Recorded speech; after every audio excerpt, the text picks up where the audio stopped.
Aujourd'hui, on est venu...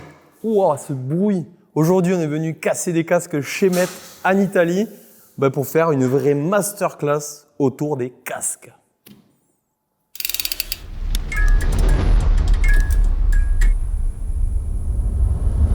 Bon Ulysse, merci de nous recevoir chez Met en Italie. Merci d'avoir préparé aussi un coin café. Un coin canapé. C'est canapé, il est spécial le canapé, mais bon, on va essayer de tenir. On va être court. C'est pour que ils nous ont demandé d'être court, donc ils nous ont proposé un canapé qui est. On va pas y rester 2 heures. On est là pour parler de casque, parce que franchement, c'est pas facile de choisir son casque. Moi, j'ai l'impression qu'on choisit son casque en fonction du look qu'on veut avoir. Et bon, on va essayer de répondre à ces questions. Dites-nous en commentaire si c'est votre cas, si vous regardez plus le look que la protection et tout ce qu'on va voir aujourd'hui. Anthony, tu commences, c'est toi qui lance les questions. Aujourd'hui, c'est Gilles Tuste. Désolé, ça sera le mieux parce que, alors c'est pas le sujet le plus sexy, mais c'est tellement important la sécurité que primordial que vous regardiez cet épisode.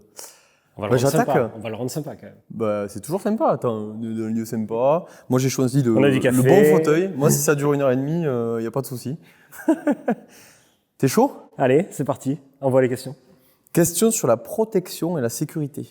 On vient de le dire, c'est quand même la base d'un casque. Sinon, tu mets une casquette comme vous. Ouais. Pas pour le même motif. Hein. On a les mêmes problèmes. Et les mêmes solutions. Première question, est-ce que tous les casques offrent la même protection? C'est une très bonne question pour commencer. Déjà, on va partir de la partie la plus simple et puis on rentrera plus dans le détail ensuite. Le plus simple, c'est est-ce qu'un casque de cross-country offre la même protection qu'un casque de DH? C'est facile, il y a une mentonnière en plus, donc la réponse c'est si la mentonnière est certifiée. Par exemple, non, les casques n'offrent pas tous la même protection. Ensuite, d'une manière très simple et très visuelle, vous prenez un casque route cross-country et un casque de trail. C'est très simple de voir que le casque de trail offre plus de protection au niveau de l'arrière du crâne et des tempes qu'un casque de route qui va chercher à être le plus léger possible et le plus ventilé. C'est surtout on le voit en fait sur la couverture de la tête. Voilà, c'est ça. C'est simple, plus ça couvre ma tête, comme un DH, encore plus, face à un cross-country, là-dessus c'est bon. Là-dessus c'est bon, tout le monde suit. Ensuite, il y a différentes normes sur le marché. On en parlera tout à l'heure, quand on parlera vraiment des normes, on rentrera dans le détail et on essaiera de le rendre simple, avec beaucoup de crash tests. Ouais. Donc ça va être sympa, on va casser du matos. Ah, on a pété du casque là. C'est toujours sympa. Sachant que, tu m'as dit, vous en cassez, c'est minimum 500 chez Met. 500 impacts dans la phase de développement. Il faut savoir que c'est pas quelque chose qui est requis par les normes, c'est quelque chose qui est fait volontairement pour avoir une base de données statistique et pour être sûr que quand un casque sera produit, ça va correspondre à ce qu'on voulait dans la phase de développement. Donc oui, ça, c'est un travail supplémentaire qui se voit pas forcément quand tu achètes ton casque, mais c'est un travail scientifique qui est indispensable. Et toutes les marques sont équivalentes par rapport à ça? Pas dans d'autres marques, donc je ne pourrais pas te répondre, mais c'est quelque chose qui est volontaire, donc ça dépend. Je te dirais surtout du laboratoire, puisqu'ici on a le laboratoire en interne, qui nous permet de faire ce genre de travail. Si à chaque fois tu dois envoyer 200 casques à différents laboratoires externes, tu comprends bien que ça coûte des sous, et puis surtout c'est très long. Et je crois aussi que durant la vie du casque, vous continuez à tester. Durant la vie du casque, à chaque production, on prend des casques, ce qu'on appelle batch test, donc des samples qu'on envoie en Italie, qu'on crache et qu'on comprend, qu'on regarde, des échantillons, et qu'on regarde si ça correspond à cette base statistique en fait, si vraiment ça correspond au niveau de performance qu'on attend. Jusqu'à même des casques qui ont été portés par les pilotes, notamment en Coupe du Monde ou autre, que vous récupérez en cas de crash pour les étudier. Exactement. Ça permet de clore la boucle. Ensuite, pour répondre un peu plus précisément à ta question sur la partie est-ce que tous les casques offrent le même niveau de protection, je te dirais que quand le casque naît dans sa naissance, c'est-à-dire quand on va être sur l'ordinateur et qu'on va commencer à concevoir le casque. Quand tu fais ton cahier des charges? Même après le cahier des charges, quand tu vas vraiment travailler sur le casque et sur sa structure, on est à même avoir des structures qui sont plus performantes, au moins performantes. On vous a préparé une petite vidéo qui doit sûrement tourner pendant qu'on parle, qui montre 2 structures différentes avec 2 résultats différents. Donc là aussi, la manière dont le casque est conçu peut apporter des performances majeures ou mineures, tout en respectant la norme CE, qui est la norme qui s'applique en France. Là, tu parles de performance en termes de sécurité. En termes de sécurité. Parce que c'est toujours un compromis avec aussi les performances que recherche chacun des pratiquants. Et en fonction, En fonction de le Trapatrick, comme un poids, vélo. la ventilation, l'aéro. C'est ça. Grosso modo, vous, au niveau du choix d'un casque, c'est la protection, le niveau de protection. Niveau de protection, Après, ça va être suivant tes besoins, le poids, l'aéro et la ventilation. La ventilation, et tu as aussi les caractéristiques. C'est-à-dire que clairement, les visières amovibles en cas d'impact, les visières qui se relèvent pour faire passer ton masque ou tes lunettes. Tu vois, ça, c'est des choses, des caractéristiques supplémentaires qui rendent dans ton choix du casque. De performance. De performance. Moi, j'avais un truc, là, on a parlé de protection. Moi, j'avais une dernière question, plus par rapport aux pratiques, parce que c'est sûr que les gens qui nous suivent, quand même, ils ont bien compris quand ton casque de route et un casque DH, il n'y a pas le même niveau de protection. Là où ça devient plus complexe, c'est dans une même segment, on va dire. Là, cette année, vous l'avez vu, on a souvent eu des nouveaux casques de chez vous. Durant toute la saison, on les a utilisés pour le 12 heures challenge. On avait 3 casques. Le Revo. Ouais. Le Terrae Terrae. et le Shelter. Voilà. Et ça, en fait, ils sont faits pour le même utilisateur, quoi. C'est ça. Ouais. Là, en termes de sécurité, on va parler d'autres. Comment on fait son choix, par exemple? Alors là, si tu veux, en termes de sécurité, c'est simple. Tu as 2 familles qui sont vraiment distinctes. Le Shelter, qui est un casque certifié CE uniquement. Oui. Et le Revo et le Terrae, qui passent la norme NTA, qui, pour faire simple, est une norme qui teste des casques à une vitesse beaucoup plus élevée. Ok. Ça, tu vas nous le présenter, je crois. On va vous le présenter tout à l'heure. Donc là, ok. déjà, ça fait une grosse différence Ouais, entre donc là, déjà. les 2 familles. Bam. Voilà. Ok, donc il faut juste. C'est ça. On va y venir après, mais il faut savoir lire les étiquettes, quoi, pour comprendre ça. Ouais. Ok. Et aller regarder les sites internet de la marque, où il y a tout marqué dessus, en général. On essaie d'être le plus transparent possible pour faciliter le choix. Et c'est vrai que souvent, comme tu disais, Simon, on a tendance à choisir son casque comme de l'habillement. Donc on ne fait pas forcément l'effort d'aller regarder les spécifications ou les petits détails, mais c'est important. Comme les vélos, souvent. Ah. J'en suis sûr. Le look, avant tout. Oui, l'acceptation marché, comme on dit. Ok. Si je tombe, si je chute, je me prends une belle boîte. Qu'est-ce que je dois faire? Non, je pense qu'une belle boîte, tu sais ce qu'il faut faire. Ouais. Non, le problème, c'est pas la belle boîte pour moi. Parce que quand tu tombes et que tu finis à l'hôpital, c'est réglé. C'est plutôt toutes ces petites chutes là où tu tapes une branche un peu fort mais que tu regardes. Ouais, ça, c'est vrai qu'on ne sait jamais véritablement quand c'est qu'il faut changer, quoi. Parce que comme ça coûte quand même de l'argent, et on a tendance à un peu. Si on le remet sur la tête, c'est bon, quoi. S'il n'est pas coupé en 2, c'est bon.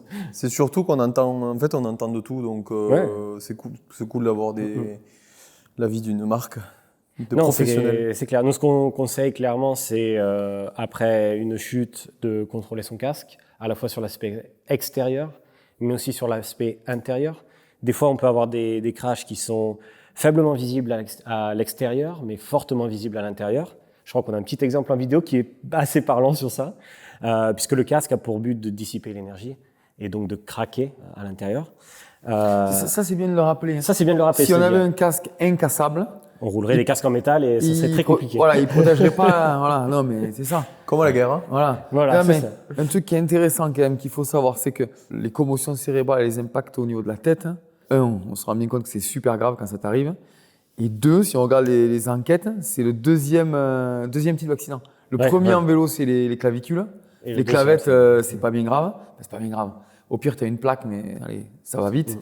Autant le cerveau, c'est quand même beaucoup plus compliqué. Donc, attention, quoi. Donc, le crack permet de dissiper l'énergie et de ne pas la retransmettre au cerveau pour faire très schématisé, simple. très court, très simple. Donc, ça, c'est quelque chose qu'il faut être attentif. Ensuite, tu as des impacts qui sont vraiment visibles à la fois à l'extérieur et à la fois à l'intérieur. Voilà, ça c'est facile à voir généralement, comme tu dis Simon, quand ça t'arrive, tu le sais, quoi. Et ensuite, on a des cas un peu aussi que peut-être les utilisateurs ne savent pas, par exemple sur des casques intégraux comme des casques en carbone. La coque peut être rayée ou peut être non marquée, mais c'est très important de démonter les mousses et de regarder à l'intérieur, puisqu'on n'est pas sur une technologie immole, c'est-à-dire le plastique n'est pas attaché à la coque en polystyrène. C'est une coque en fibre, en fait, et dedans, il y a la coque en polystyrène. Donc, c'est très important de contrôler les 2 parties.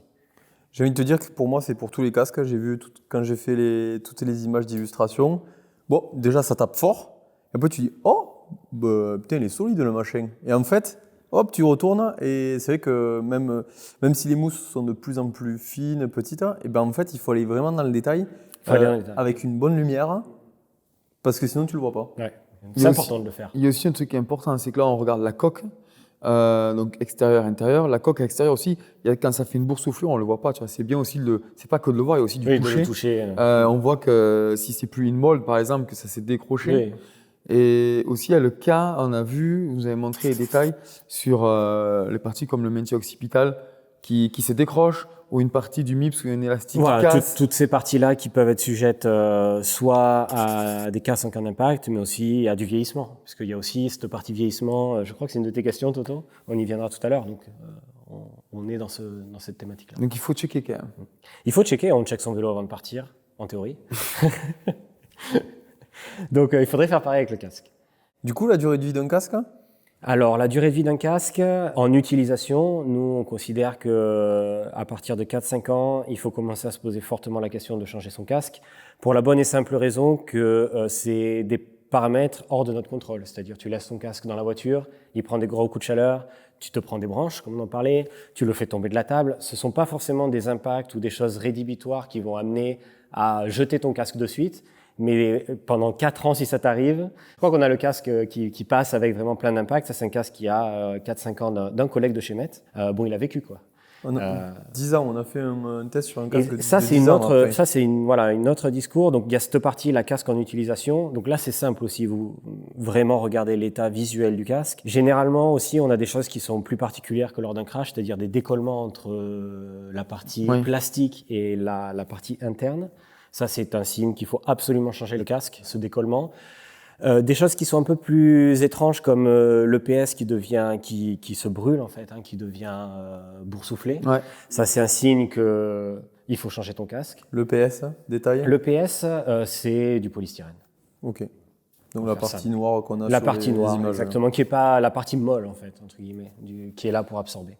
Ok. Moi, je fais un Donc, petit point parce que vous, ça vous arrive pas. Ouais. Mais comme tu dis, il faut faire attention comment tu poses ton casque. Ah Moi, oui, j'ai les enfants et ils te jettent le casque, ils le laissent tomber tout le temps. Non, mais faites attention, ça arrive plein de fois. Ouais. Et Ça tue la durée ça de vie. tue le, voilà, Ça tue le casque. vraiment, sans qu'il tombe une fois, il a jamais chuté. Mais juste, sans le faire tomber Ouais. trop, mais ils n'arrivent pas. Voilà. Puis après, tu vois, des choses aussi auxquelles les gens pensent pas. Là, on parle vraiment de casque en tant que la coque. Mais on en revient aux petits détails, aux petits accessoires. Par exemple, le diviseur de sangle qui est là. Si un diviseur de sangle est C'est cassé. clairement, le casque performera pas comme il faut. Ah il y a un beau test aussi là. Il y a un beau test aussi là qui montre. Donc voilà, c'est des choses où il faut être vraiment attentif et pas négliger la sécurité pour. Le transport dans la voiture surtout aussi. Parce que pas je vrai, suis sûr qu'il y en a beaucoup d'entre nous. Pof, tu le poses dans la voiture, un peu ton pilotage légendaire. Sportif. Là. Et bien le casque, bam, bim. Et c'est ça en fait, ces petits impacts. Ouais, clairement. Voilà, on est parti un peu sur la question, mais la dernière question que j'avais par rapport à ça, c'est que des fois, quand tu vas en magasin, il y a des dates de péremption sur Ouais. le casque. Je savais même pas, enfin, je l'ai vu, on me l'a montré. Ça veut dire quoi, ces dates de péremption? Alors, la date de production, c'est quelque chose qui est obligatoire de manière légale, si Ok. tu veux, de mettre. Ensuite, le casque en lui-même n'a pas de date de péremption s'il est stocké de la bonne manière. Ok. On en revient on a parlé de si le casque est utilisé, là on va revenir au stockage. C'est-à-dire que si on stocke le casque dans un endroit à l'humidité contrôlée, hors de la lumière, on a fait le crash test avec un casque d'il y a 10 ans qui était stocké dans l'entrepôt Met. Les performances restent les mêmes. Ok. Par contre, si ce même casque est stocké dans ton garage et que tu vas faire de la moto, que tu as ta tronçonneuse, que tu as l'essence à côté, tout ça, ou que tu le Des laisses UV. dans un endroit qui est peut-être sujet à une extrême chaleur ou un froid extrême, cela va influer sur la durée de vie de ton casque. Un garage mal isolé, pour faire simple. Voilà. C'est ça. Le PS est un matériau qui est aussi vivant, en quelque sorte. Donc, toutes les choses extérieures auxquelles il va être en contact, Il peut être vite dégradé. Quoi. voilà. Si tu es stocké dans des conditions parfaites, il n'y a pas de souci. Ok. Pour clôturer le côté sécurité, liste-moi point par point les signes de quand il faut que je change mon casque. Ok, alors les cracks, les impacts sur la coque, les pièces en plastique qui se cassent, le système de rétention qui se ferme plus, le MIPS qui ne tient plus sur la coque ou qui est abîmé, voilà, Et 4-5 ans, si j'ai bien suivi. aussi. On a parlé de tous des petits cryptos, tout ce qu'on peut voir sur vos sites internet. On a commencé à parler des normes. On s'y lance, on va essayer de rendre ça le plus éco-friendly, le plus digeste. Plus facile. Ouais. Non, c'est user-friendly. Mais c'est vrai que lui, User-friendly, comme mais il pas est éco-friendly. Ouais. Ouais, moi je suis Vu polyglotte. que t'es moi. polyglotte. Vous verrez dans la vidéo de finale. Non, mais la première chose, quand on achète un casque, ça, c'est pas la norme CE, quoi. Faut qu'il y ait minimum ça. Si S'il y tu, a es en même pas Europe, si tu es en CE, Europe, clairement, la norme CE en France, quand tu vas chez ton revendeur ou quand tu vas en ligne, c'est la base. Sinon, en théorie, tu peux pas vendre un casque. Ok. Parce que sur Internet, on vend tout, hein, donc. Oui, je sais. Bon, aide-nous à décrypter alors tous ces petits logos là. Quel logo tu veux décrypter en premier? La norme CE? Ouais, vas-y, parce que Ok. ça, c'est le minimum qu'on trouve, donc. Ok. Du coup, déjà, ça va nous permettre d'expliquer en quoi fonctionne un test, peut-être, que les gens ne savent pas comment ça marche. Pour passer la norme CE, doit dissiper assez d'énergie lors d'une chute. Donc, on prend un casque, on le fait tomber, en fait, sur une pièce de métal qui peut être de formes diverses en fonction des tests. Et on mesure l'énergie qui est transmise à la tête. Bah, grosso modo, on simule un crash, quoi. On simule un crash, ouais, comme un crash de voiture, comme ce que vous voulez voir là, à l'écran. Toto a filmé quelques crashs aujourd'hui. Ça tourne. Ça fait du bruit, hein, t'as vu, c'est assez impressionnant. Bon, ça, franchement, ça paraît normal. Enfin, un casque, ça sert à protéger, sinon c'est une casquette. Donc on se dit, Voilà. c'est une classe. Enfin, Donc ça, c'est on la base. espère qu'ils font ça pour. Mais il y a crash et crash, quoi. Du coup, cette norme CE, quel test vous faites dessus pour que ça soit valide? Alors en gros, on prend un casque, on le met sur une tête en magnésium et on le fait tomber en faisant une chute libre sur une pièce métallique qui est soit plate, soit en forme de triangle. Sur la tête plate, on la fait tomber à 1,50 m et sur le triangle, on la fait tomber à 1 mètre de hauteur. Et l'énergie qui est transmise au capteur de la tête ne doit pas dépasser 250 G. 250 quoi? G. G. Ok. Donc, qui est la force d'accélération en fait. Voilà. Ouais, c'est pas extrême, quoi. Je comprends qu'il y a besoin des fois d'autres normes que ça, en fait. Oui, c'est pour ça qu'à l'heure actuelle... Il n'y a que ça. À l'heure actuelle, on travaille sur une nouvelle norme CE avec des parties prenantes qui sont de l'industrie, des institutionnels, pour avoir une norme qui est plus récente. Donc ça, c'est vraiment la base. On fait 2 impacts par casque et les impacts sont choisis sur la coque du casque en tenant compte d'une certaine limite, une certaine ligne de couverture sous laquelle on ne va pas impacter le casque. Ah ouais. Ah ouais, donc suivant ta discipline, CE, c'est minimum, quoi. C'est pas transcendant, quoi. C'est pour ça qu'à l'heure actuelle, tu as des casques qui ont 7 certifications. Chez vous? Chez nous, comme peut l'être un casque comme le Vanguard, qui est un casque d'enduro Alors, il y a à quoi? mentonnière fixe. Grosso modo, c'est quoi votre certification? Tu vas avoir la CE, Ouais, donc ça. la certification américaine, qui est un équivalent de la CE, qui s'appelle CPSC, la Ouais. certification australienne, qui est un équivalent pour pouvoir vendre en Australie, la partie MIPS, pour valider les performances d'un crash rotationnel, l'ASTM, pour la mentonnière, qui est la norme volontaire pour la mentonnière, Volontaire. la NTA, qui est la norme volontaire des impacts à haute énergie, c'est-à-dire vitesse plus élevée. Donc ça, et c'est- Virginia Tech, qui est quelque chose qui est un peu moins connu, moins diffusé en France, mais pour ceux qui sont un peu les nerds et qui veulent aller chercher, c'est une université aux États-Unis qui a un protocole de test qui permet de couvrir à 360 degrés les impacts sur le casque, rotationnel et linéaire. Grosso modo, ils augmentent le niveau pour accéder à ce niveau, de la norme CE, pardon. C'est des ajouts, tests. voilà, c'est des tests qui vont venir s'ajouter et valider un certain niveau de performance. En gros, c'est un protocole qui est devenu un peu une référence.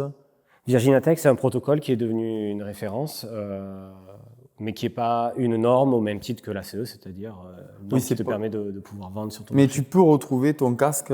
Tu peux retrouver ton cas sur Virginia Tech. En gros, pour faire À simple, mettre juste, c'est une université américaine qui teste des casques certifiés aux États-Unis. Donc des fois, tu vas pas retrouver forcément ton casque Ah oui, oui. s'il n'est pas vendu aux États-Unis, par exemple. Ok. Voilà. Mais ça peut donner une idée à ceux qui veulent chercher encore plus précisément. aux États-Unis, c'est obligatoire que eux, pour vendre sur leur sol, ça passe par ce test-là? Non. Les seules Ok. normes obligatoires, c'est l'ACE pour l'Europe et une grande partie du monde, la CPSI pour les États-Unis et l'Australie, Nouvelle-Zélande pour l'Australie, Nouvelle-Zélande. Ok. Donc pour faire simple, en gros, Virginia Tech, c'est vous qui décidez d'envoyer un casque là-bas.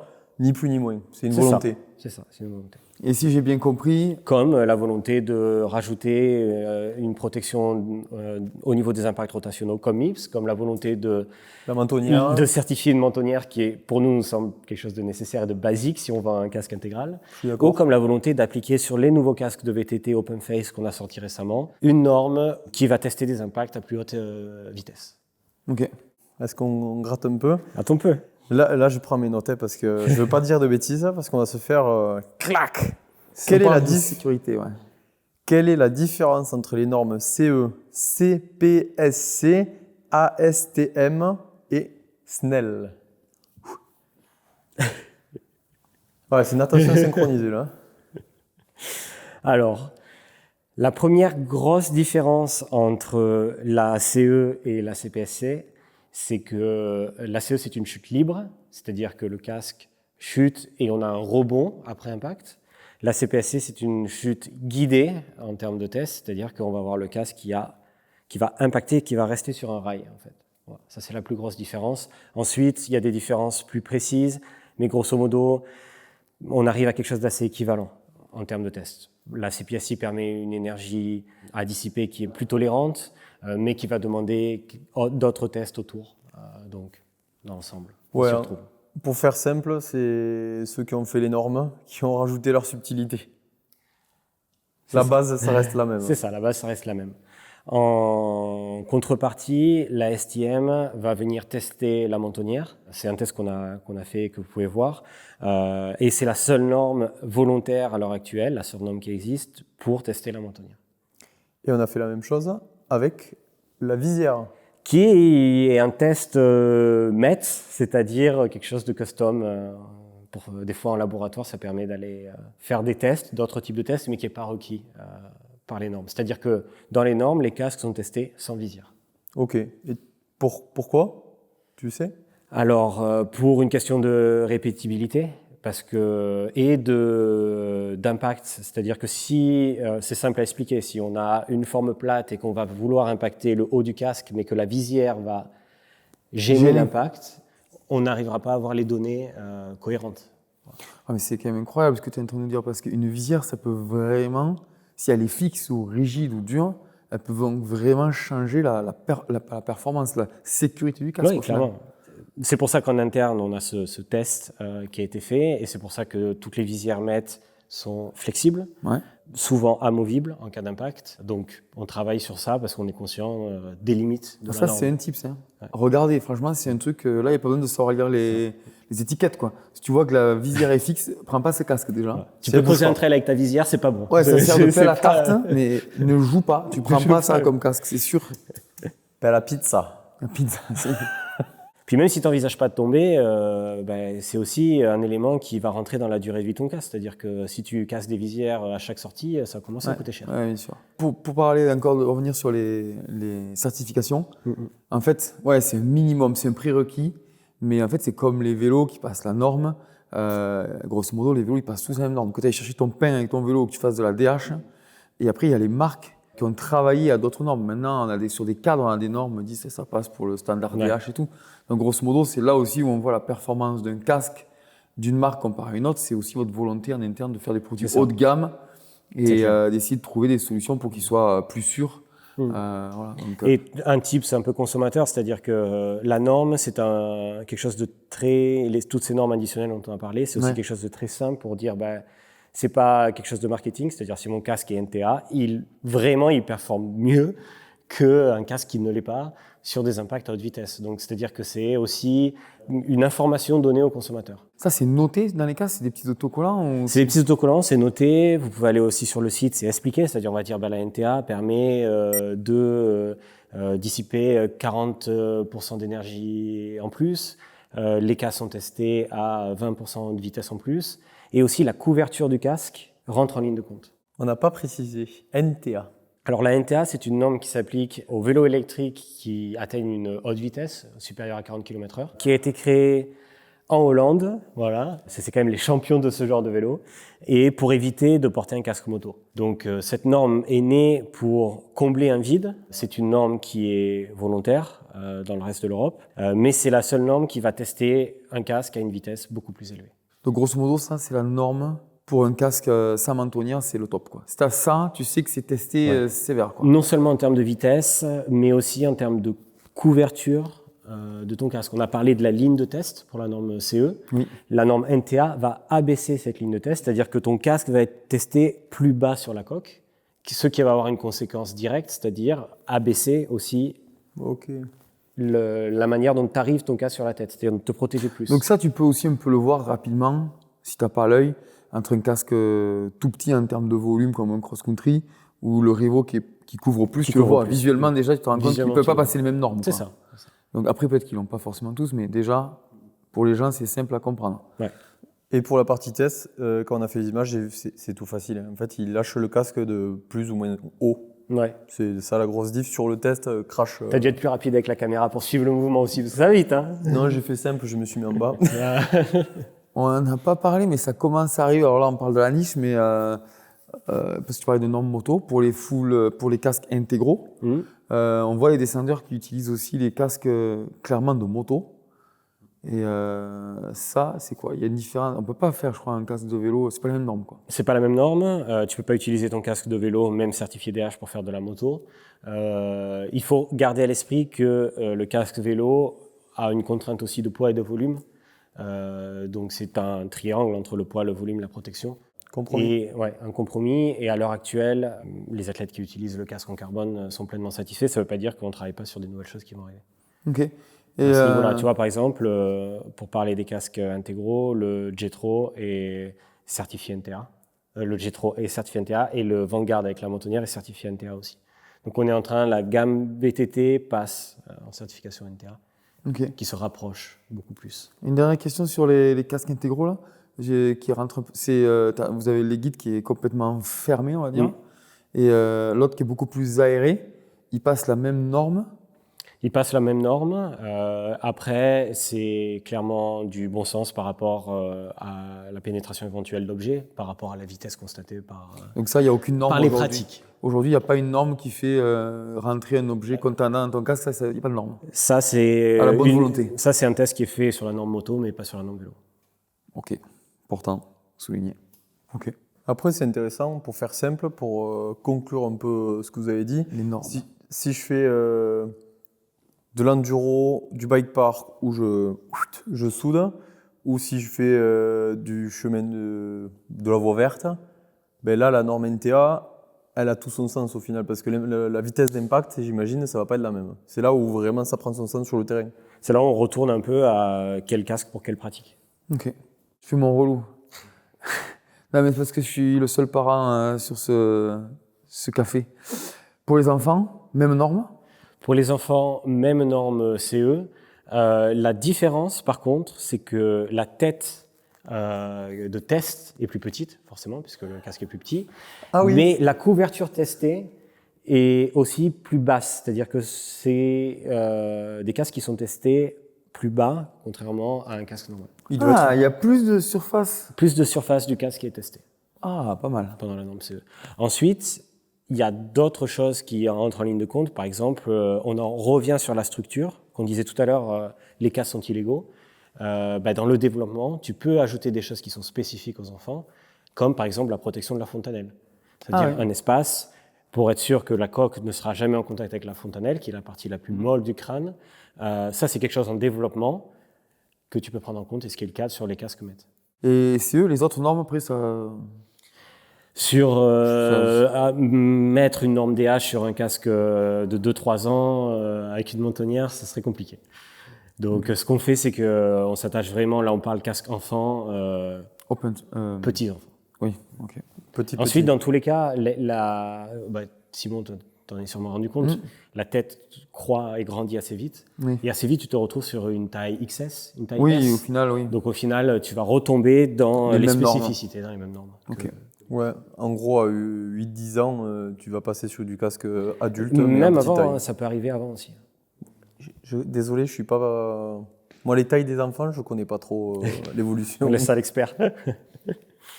On a commencé à en parler tout à l'heure. Tu as parlé du système MIPS. Ouais. Parce que là, on le voit c'est quand même partout. un outil marketing Ça, pour le coup, c'est même pas à l'intérieur. J'en ai un devant les yeux là-bas, vous mettez le rond jaune à l'extérieur, quoi. Ça, c'est. Non, mais. Ça, c'est clair, ça se voit direct. Qu'est-ce que c'est, quoi? Qu'est-ce que c'est concrètement? Concrètement, c'est né pour répondre à un besoin très spécifique qui est ralentir la rotation de ton cerveau dans ta boîte crânienne en cas d'un impact qui induit une rotation. C'est simple, tu as deux types d'impact, un impact linéaire qui est une chute directe et un impact où tu vas glisser. Et donc quand tu vas glisser, pour faire très schématique, voilà, ton cerveau à l'intérieur bouge et si ton cerveau impacte la boîte crânienne, tu peux avoir une commotion. Donc ça part vraiment d'un comment on peut faire pour réduire la vitesse de rotation de ton cerveau dans ta boîte crânienne. Donc la solution de certains systèmes, et notamment du système MIPS que nous on utilise, c'est de dire on va utiliser une coque interne ou quelque chose à l'intérieur. Ça peut être des mousses comme sur le Rivot ou ça peut être le fameux bout de plastique jaune que tu connais, qui va bouger en même temps que ton cerveau pour ralentir la vitesse qui est transmise. Oui, donc tu as la coque principale et tu as ce petit... Voilà. Et ça peut bouger à l'intérieur. Ça peut bouger à 360 degrés et pour vraiment ralentir. Sachant que c'est des impacts qui arrivent, c'est 1 milliseconde. Je pense qu'on peut passer un test MIPS et vous montrer en slow-mo ce que ça donne. C'est vraiment un instant et il est là pour réduire cette vitesse. À partir du moment où tu as compris que tu fais du VTT un peu sportif, tu sais très bien que c'est un atout indéniable parce que j'ai jamais vu un crash comme ça, quoi. Il y a toujours un petit mouvement, quoi, tu vois. Ouais. Donc, moi, ça va encore un petit mouvement, j'ai les cheveux, mais vous, si c'est en plus sur la tête posée, là, ça doit moins bouger le casque. Tu viens de dire un truc intéressant, moi j'ai beaucoup entendu ça, que quelqu'un qui avait beaucoup de cheveux ou une fille, ça pourrait presque remplacer ce système MIPS. Si tu veux, pas la vitesse d'impact auquel ça arrive, c'est-à-dire c'est 1 milliseconde, ouais. Et pas non plus avec assez de rotation pour pouvoir compenser. Si on doit faire Il faut savoir que là, on parlait de la partie marketing de MIPS, c'est-à-dire le petit label, mais le petit label ne t'est pas donné automatiquement. Bon, c'est important d'expliquer. Là, on a dérivé un peu parce que MIPS, c'est pas une norme. Hein. MIPS, c'est un constructeur qui a développé une solution pour réduire ces risques. Et des tests aussi. Hein. De crash. Développer des tests aussi. Ouais, pour valider leurs produits, en fait. Leurs produits et la performance sur ce type d'impact. OK. Donc, si tu veux, comment ça marche de manière très simple, c'est pas quelque chose que les marques achètent. C'est-à-dire, on va pas acheter le petit logo MIPS et on va le mettre.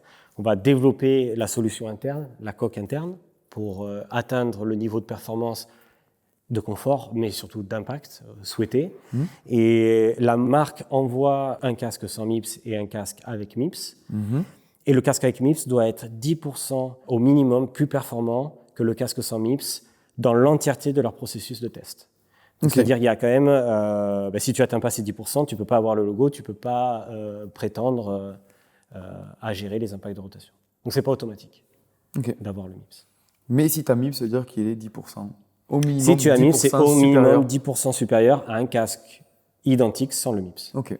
J'ai pu entendre que si on prenait l'exemple du Revo, ça pouvait être beaucoup plus que ces 10%. Ça peut être plus, ça dépend des... Si tu veux, il y a 3 impacts qui sont faits et il y a une moyenne, donc en fonction des 3 impacts.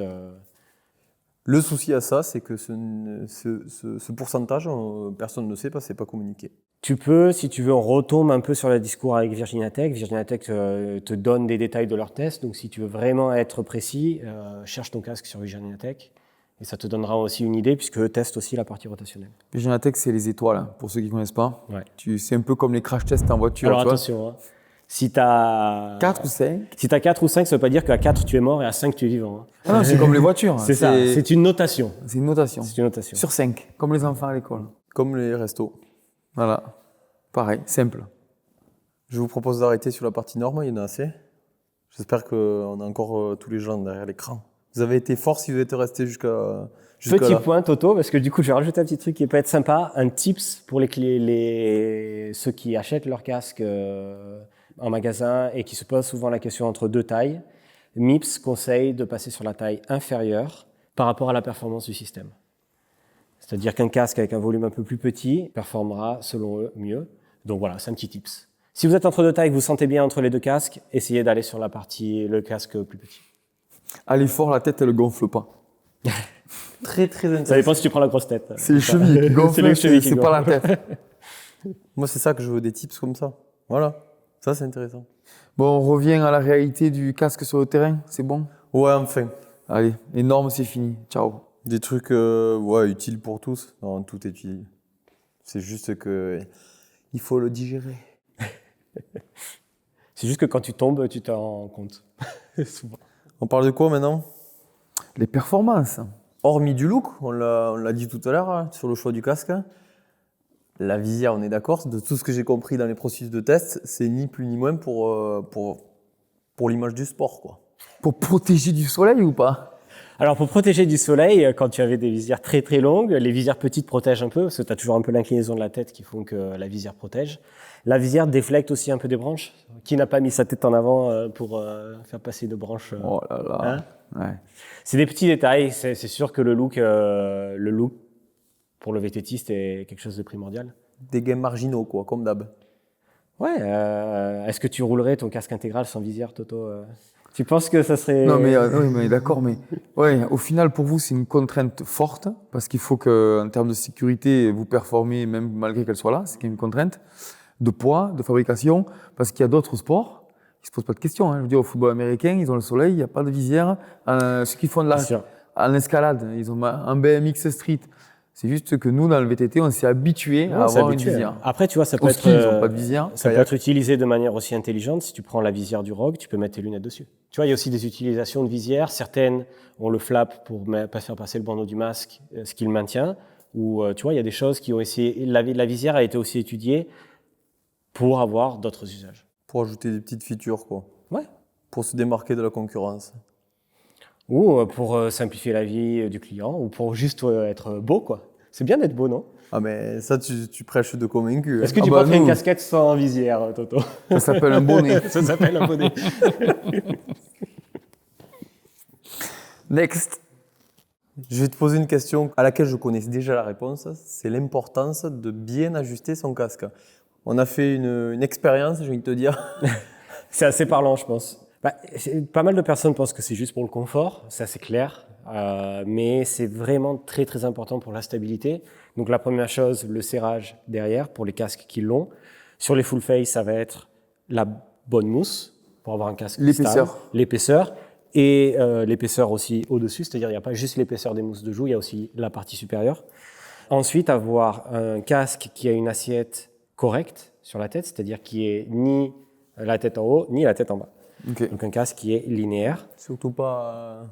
Ça, Comme c'est pour ça, là. l'ajustement postérieur. Et ensuite, chose très importante, le Y des sangles. Donc les sangles pas enroulées, normal. C'est aussi très inconfortable. Mais aussi mesurer un doigt entre le diviseur de sangle et l'oreille et 2 doigts au niveau de la jugulaire.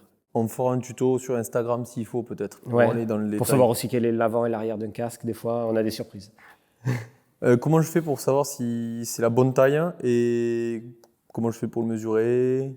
Ok, alors la chose la plus simple, c'est mesurer son tour de tête et regarder avec la charte des tailles si ça correspond. Ça, c'est déjà un bon indicateur, comme une taille de t-shirt. Ensuite, c'est essayer le casque et il faut qu'il soit stable, confortable pour la taille choisie. On m'a toujours dit, on revient un petit peu sur l'ajustement, mais que le casque doit déjà tenir tout seul sans sans accrocher la jugulaire. Effectivement, il faut que le casque soit déjà stable sur la tête sans l'accrocher. Ça me semblait important. Comme Non, petit c'est détail. Oui, parce qu'il y a toujours des plages, très souvent maintenant, avec les casques. C'est-à-dire que si tu fais 57, il n'y a pas un casque en 57. Souvent, par exemple, c'est 57, je sais parce que c'est ma taille, ça va faire de 55 à 58. 56, 58 par exemple. Et si tu es un peu entre les deux, parce que moi, je sais qu'à un moment donné, il y a un modèle où je pouvais mettre le S et le M. Ouais, alors c'est ce qu'on disait tout à l'heure sur la partie MIPS. MIPS conseille de choisir le casque le plus petit. Et puis après, tu as l'ajustement micrométrique suivant les marques, comme chez nous, avec un système à 360 degrés qui te permet d'avoir ton confort et ta stabilité parfaite dans cette plage. Je me suis fait un pote, moi. Ah oui, c'est l'employé modèle. Ah, mais en tout cas, adorable. Prochaine question sur la couleur, parce que moi je fais attention à ça l'été principalement. Est-ce que la couleur a un impact en fonction de la température? Alors c'est une super question parce que ça n'a pas été toujours évident d'y répondre. Maintenant qu'on a la soufflerie en interne, on peut apporter une réponse scientifique. Alors dis-nous. Alors Blanc ou noir? Ça dépend. J'ai envie de te dire, c'est une réponse de Gascon, de Normand. Normand, je crois, on nous a expliqué la fois. Ok. Et donc en dis-nous. gros, je vous explique comment se passe le test. On prend une tête en métal, on met le casque dessus, on met des lampes qui vont réchauffer le casque, et ensuite, quand la tête arrive à 38 degrés, donc pas le casque mais la tête, on souffle et on mesure. Donc on a fait des tests sur 2 types de casques, Oui. des casques fermés, ça peut être aérodynamique ou full face. Dans ce cas-là, en dessous de 15 km/h, il y a 25% de différence entre le casque noir et le casque blanc. C'est pas mal. C'est pas mal. Donc, prenez des blancs si vous habitez dans le sud de la France. À 40 km/h, il n'y a pas de différence. Donc, si vous êtes à Maury-Pierron, il n'y a pas de différence. Donc, nous, quand on fait notre sortie à 12 de moyenne, Ça, c'est un casque fermé. C'est-à-dire que tu ne vas pas utiliser ton Legit Carbon, ton Ah, ok. full face pour aller Ok. faire ce genre de truc. Si on donc parle d'un si tu casque, mets ta main sur la tête là, et que tu sens que c'est chaud avec ton casque noir, au final... le casque est chaud. Nous, on parle de la température de la tête. C'est ça qui est très important. Si on parle d'un casque ouvert, On n'a pas précisé. Alors, je le déduis. Oui, mais déduis. C'est on a parlé de ventilation. C'est à cause de l'air qui refroidit. Ça fait un. exactement, un refroidissement. c'est l'air qui est Refroidissement par air, refroidi, et refroidissement par air, comme les vieilles Porsche, Ok. pour ceux qui aiment les voitures. Mais attention quand même à ce que tu dis, c'est que à 40 à l'heure, il n'y a pas d'incidence. Mais attention, les gars, quand vous faites du bike park, c'est des moments où vous êtes à 40 à l'heure. Quand tu remontes dans les œufs et compagnie, t'es pas à 40 à l'heure là. Non, c'est sûr. C'est sûr. Ok. Et C'est... les autres casques que vous avez testés? Les autres casques, donc on va parler de casques ouverts, comme Oui. par exemple le Rivo, Ouais. Casque qui est classique, on va dire. bien ventilé, qui Ouais. a plus de flux. Il n'y a aucune différence. Il y a 0% de différence à 0 km/h. Heureusement que tu me dis ça parce que, surtout qu'il y a des datas, les fameux chiffres, parce que je te croirais pas. Moi aussi. Non, Donc- mais en fait, ça veut dire que le flux d'air, la canalisation de l'air à l'intérieur du casque est la chose la plus importante et beaucoup plus importante que la couleur. Ok, donc les ventilations, en fait, comment elles sont foutues, Ouais, comment elles on sont placées. fait non seulement le nombre d'aération, mais surtout les canaux internes. Vous reprenez votre casque, vous le retournez, vous regardez si ça ressemble à quelque chose de tout lisse, l'air il passera pas. Donc il y a des canaux créés et c'est ça qui fait la différence. Pour ceux qui suivent la bagnole, en fait, c'est exactement la même chose. C'est l'aérodynamique du casque. À l'intérieur. À l'intérieur. Donc oui, c'est pas que les trous à l'extérieur, Non, c'est non, aussi c'est à vraiment- l'intérieur. Grosso modo, il faut qu'il y ait le moins de surface de contact avec ta tête en fait, C'est ça, exactement. et que ça refroidisse. Exactement, que ça Et il refroidisse, faut que que ce l'air soit un passe. peu en ligne, quoi. Faut pas qu'il y ait des ponts qui viennent le bloquer. C'est pour ça qu'on voit maintenant beaucoup de casques avec des continuités d'avant en arrière. Et c'est pour ça qu'on dit ouais, mais mon casque il a des ouvertures à l'arrière, ça sert à rien. Ben non, ça sert à faire partir l'air chaud justement.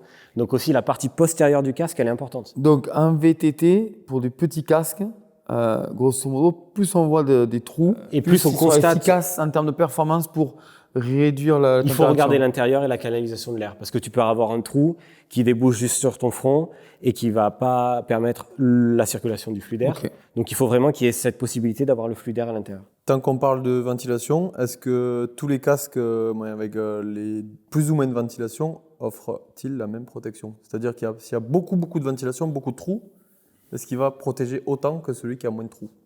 Là, on va repartir sur la partie norme, donc ça dépend de la norme. Et surtout, si on compare deux casques égaux comme NTA ou deux casques NTA, on va avoir la même performance en termes d'impact. La seule, Mais- la seule en fait, différence, tu l'as dit tout à l'heure, c'est en cas de pénétration d'objet. Oui, et puis c'est vraiment le travail sur la structure en fait qui fait la différence. Le casque de Pogacar au Tour de France est très aéré, le nouveau Trenta, mais plus performant en performance d'impact par rapport à la version précédente, par exemple. Donc on a un cas où le casque est plus ventilé et aussi plus performant en termes d'impact. Ouais, la seule chose qui peut t'embêter, c'est s'il y a un truc qui traverse, quoi. Ouais, voilà. Ok. Pour clôturer cette partie ventilation, j'ai mettons le casque Revo et un casque, le casque de Poggi. Est-ce qu'il y a une Ouais. différence? Le 30. Le Trenta. Le Trenta. Alors là, clairement, le casque de Poggi étant tellement aéré que oui, il y a une différence. Mais je vais te prendre le cas de deux casques de la même gamme, comme ça. Du test qu'on a fait. Ouais, du Rivo et du Rome que tu utilisais avant, ou que Ah oui. toi, Simon, tu utilisais avant, qui est le prédécesseur. On a 25% de ventilation supplémentaire à peu près, testé en soufflerie. Donc là, c'est un autre test que celui de la couleur. On prend une tête avec des capteurs thermiques, on met le casque dessus, on réchauffe la tête jusqu'à atteindre les 38 degrés. Ensuite, on envoie l'air et on mesure la rapidité de la descente de température. Sur les différents points de la tête. Ouais. En fait. Le capteur. Les différents capteurs. Il y a plein de capteurs, comme tu as pu voir. Et du coup, ça nous permet de dire, ben voilà, dans l'ensemble, le chiffre précis, c'est 23,5%, plus performant en termes de ventilation, d'une génération à une autre, tu vois, dans ce cas. Ouais, non, mais Mais en on a fait- un chiffre, tu vois. Oui, mais ce qui est intéressant en fait d'expliquer, c'est que on voit que au niveau performance d'un casque, on est dans le compromis des curseurs, quoi, comme d'habitude. Ah bah oui. C'est soit tu as un niveau de sécurité de dingue, soit tu as le casque le plus léger, soit tu as le casque le plus ventilé. Alors, là, oui et vous non. essayez, en fait, au final, Ouais. avec ça, on se rend compte que, non mais tu veux dire le plus léger, tu vas au casque de route. On essaie Le plus d'optimiser. ventilé, tu prends le casque de route. Ouais. Mais en fait, vous essayez d'optimiser On ça essaie et de trouver un d'optimiser. compromis. Le Rivo, ben voilà, grâce essaie à ce d'optimiser travail-là, et- 23%, c'est vous optimisez finalement pour utiliser ce casque dans une même pratique. Tu vois, On soit un peu ventilé. c'est un bon exemple, le Rivo, parce que du ROM au Rivo, on a ajouté la norme NTA, donc plus sûr, Plus de sécurité. plus de sécurité, mais aussi plus ventilé. Donc, tu vois, et c'est dans sa catégorie. Oui, Le on but, c'est comprend que bien. dans sa catégorie, on arrive à la meilleure optimisation possible de Ouais. la structure du casque. Mais on revient à la question du début, que beaucoup de gens se posent, c'est que on n'est pas sûr de bien connaître tout le temps ces catégories. Tu vois. C'est pour ça qu'on Non, essaie non, de mais c'est vulgariser, vrai, parce c'est que vrai. pour nous, on se voit bien qu'il y a beaucoup de gens qui choisissent un casque pour le look. C'est vrai. Donc, c'est pour ça qu'il faut contrebalancer ça. Ouais. Quoi, Ouais. tu vois. Donc, ok, vous faites aussi des efforts pour performer dans des casques qui sont plus sûrs. Ouais. Les matériaux, ils sont tous construits pareil, nos casques? Alors, principalement, ton casque de VTT est construit en e-mold, c'est-à-dire Polystyrène. une plastique rigide à l'extérieur et polystyrène à l'intérieur, qui sont fusionnés ensemble, c'est-à-dire qu'on en revient à la discussion. Si les deux se découplent, le casque est mort, à Ok. jeter. Il n'y a pas de possibilité de sortir la coque plastique de... Tu dis quelque chose d'important, parce que j'ai beaucoup vu d'anciens avec, tu sais, tu as la coque, pouf. Ouais. Bon, ben, c'est pas grave, je roule sans cette fameuse coque. C'est le même principe que la tortue. On n'a jamais vu une tortue sans sa coquille, quoi. T'as tout résumé, on va pas plus loin. Et ensuite, on a l'intervention de fibres, que ce soit de carbone ou de verre, pour des casques particuliers, par exemple casque de cross-country très haut de gamme ou du Tour de France, pour aller chercher des performances en termes de poids et en termes de structure qui sont particulières, ou casque de DH, parce qu'on a besoin d'avoir une quasi monocoque, entre guillemets, même si c'est des fibres, mais avoir cette construction particulière. Petite dernière question sur ce polystyrène. J'imagine qu'entre les marques, en fait, c'est pas tous les mêmes. Chacun a sa petite chimie, sa petite sauce pour donner. Des densités. La densité, oui. La densité, il y a des casques avec simple densité ou double densité qui sont là pour intervenir sur certaines zones. Le plus important intervient dans la phase de développement. On en revient un peu à la création de la structure 3D, ce qu'on a montré tout à l'heure. C'est la création de la structure du casque et le choix de la densité travail de concert. Ok.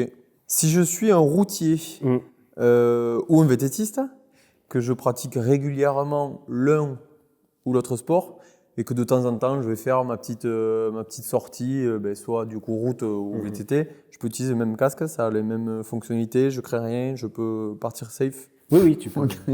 On crée jamais rien. Tu crées jamais rien. Tu peux, il n'y a pas de casque... J'ai pas besoin d'acheter deux casques, un pour le VTT, un pour le route. Ça dépend de ta pratique, c'est-à-dire que si tu fais du cross-country, sûrement, potentiellement, le casque de route sera le casque le plus adapté par rapport à sa légèreté, sa ventilation, par rapport à l'effort et la technicité de ce que tu fais. Si maintenant tu fais du trail, tu vas vouloir plus de couverture, tu vas vouloir plus de protection. Là, tu rentres dans des choses, les pratiques trail, machin, c'est des pratiques plus engagées. C'est ça, des pratiques plus Pour faire engagées. simple. Pour faire simple. On en revient à tout à l'heure, c'est-à-dire que clairement, visuellement, c'est facile à voir. Si tu as besoin, tu es plus engagé, tu as besoin d'un casque qui descend plus. Dans le cas où je suis en ville, ou pas d'ailleurs, et que je pars en vélo de nuit, ou que je vais faire du vélo de nuit avec des lumières intégrées. Ouais.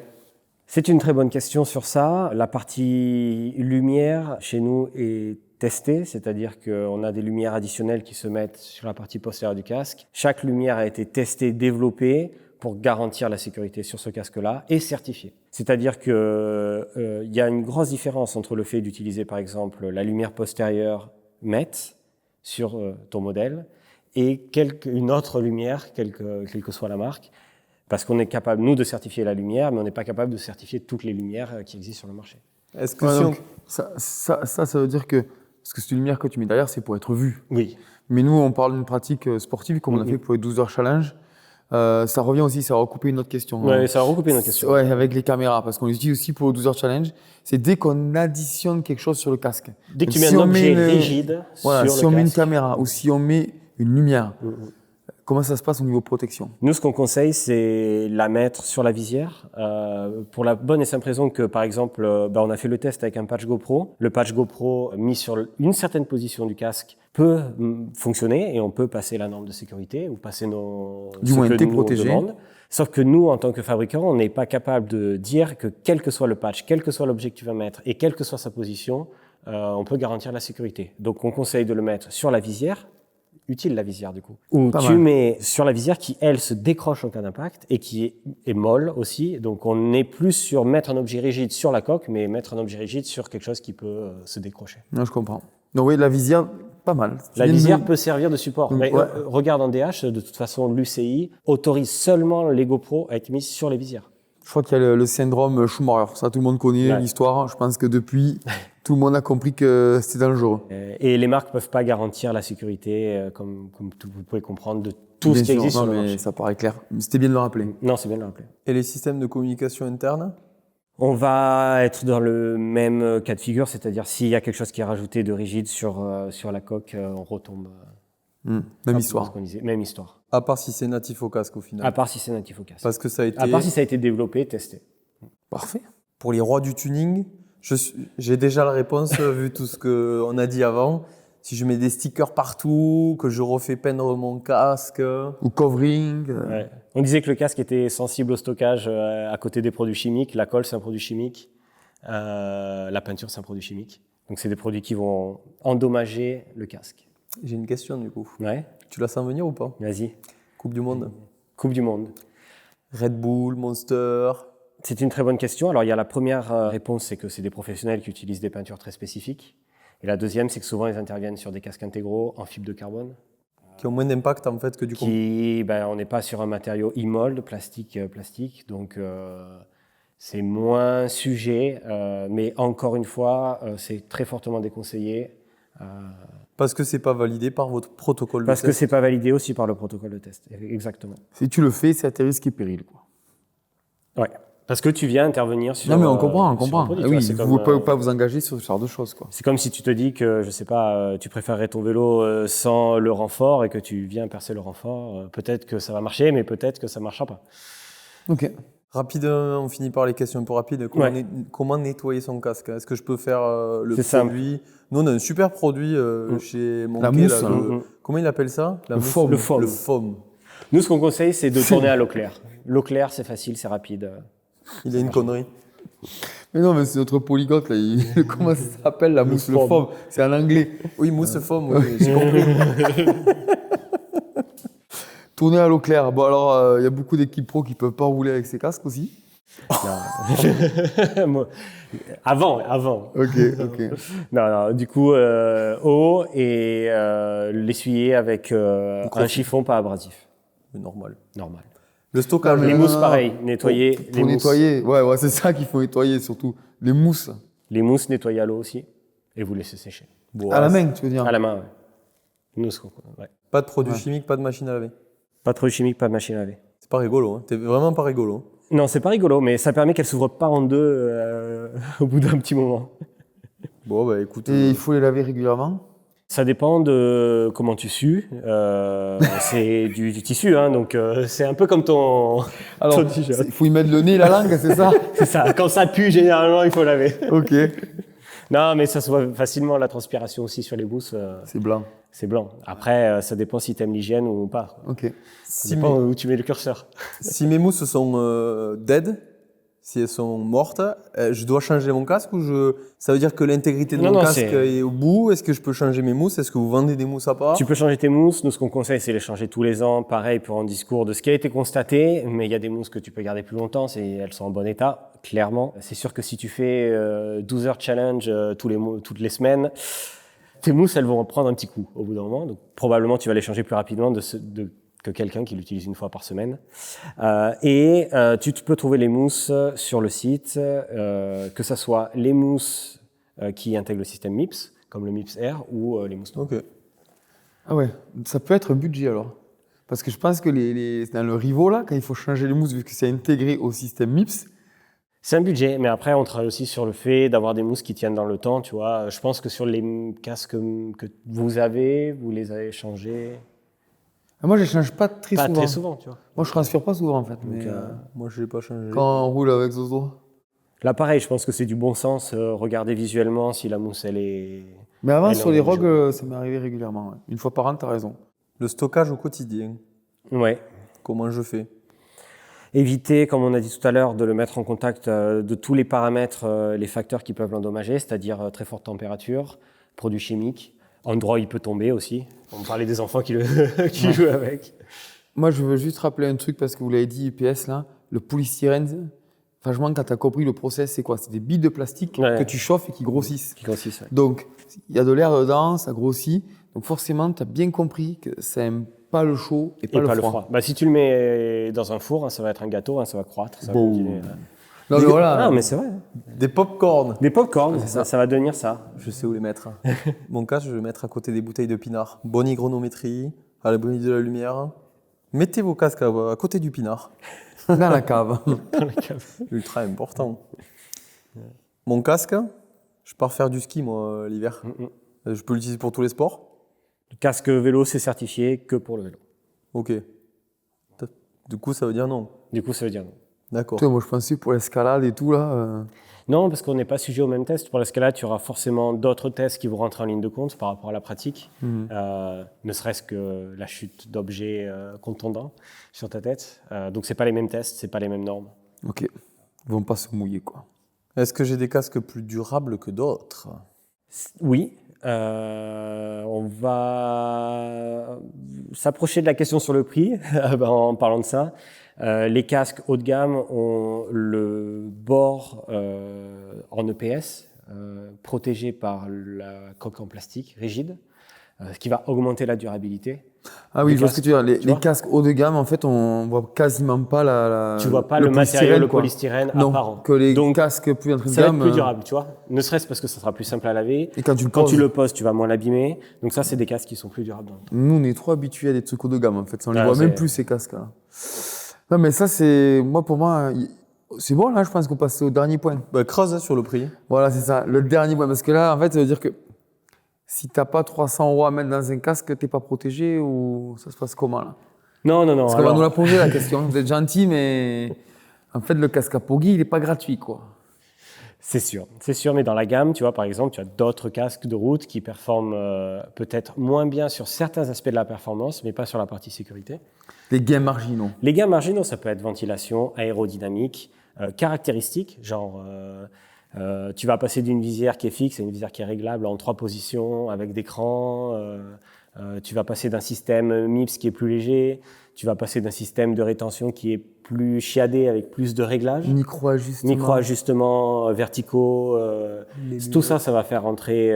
Tu peux mettre des lunettes. Voilà, ça va rentrer en ligne de compte. Et aussi la construction elle-même du casque, c'est-à-dire que tu peux avoir des casques comme le Shelter qui est simple, c'est-à-dire que c'est une coque, ou des casques comme le Rivo, où on va avoir 3-4 coques de plastique qui vont venir s'encastrer et qui va rendre en fait le moule de production beaucoup plus complexe, donc le prix de production beaucoup plus cher. Ok. Le prix de revient. Ouais. Est-ce que ces trois moules, ces 3 coques sur ce casque-là, ça a une incidence du coup sur cette protection ou c'est vraiment au final tous les casques aujourd'hui, en faisant attention aux normes, tout ça, mais on va dire à normes équivalentes, un haut de gamme et un entrée de gamme, protection c'est la même, mais c'est plus des questions de caractéristiques. Alors moi, pour simplifier la question, si on est en mode rando comme nous, grosso modo aujourd'hui on a 3 casques. Ouais. Shelter au Rivo. Alors, je vais prendre Shelter MIPS parce que je crois Oui, que vous Shelter l'avez, MIPS. parce qu'on a bien compris qu'il fallait comparer Ouais. les pommes et des pommes. Donc, j'ai mes 3 pommes là. Même si tu compares pas vraiment, parce que le shelter est seulement CE et pas NTA. Donc, pour cette pratique-là et ces gens-là, plus de protection Rivo, c'est pour ça qu'il est plus cher.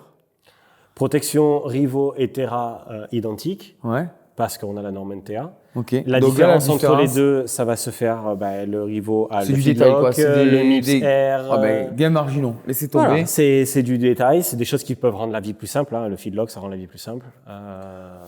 Ok. Ça, c'est T'es chacun pas à voir. convaincu? Ouais, en gros, c'est les options que je rajoute dans la voiture. C'est quoi. ça, c'est ça. Et le shelter, on est sur un casque qui est VTT entrée de gamme. Donc, par rapport à la pratique, on a décidé de rester en une norme CE, puisqu'on est sur un pratiquant qui investit un peu moins de manière générale. On ne s'adresse pas à la même cible.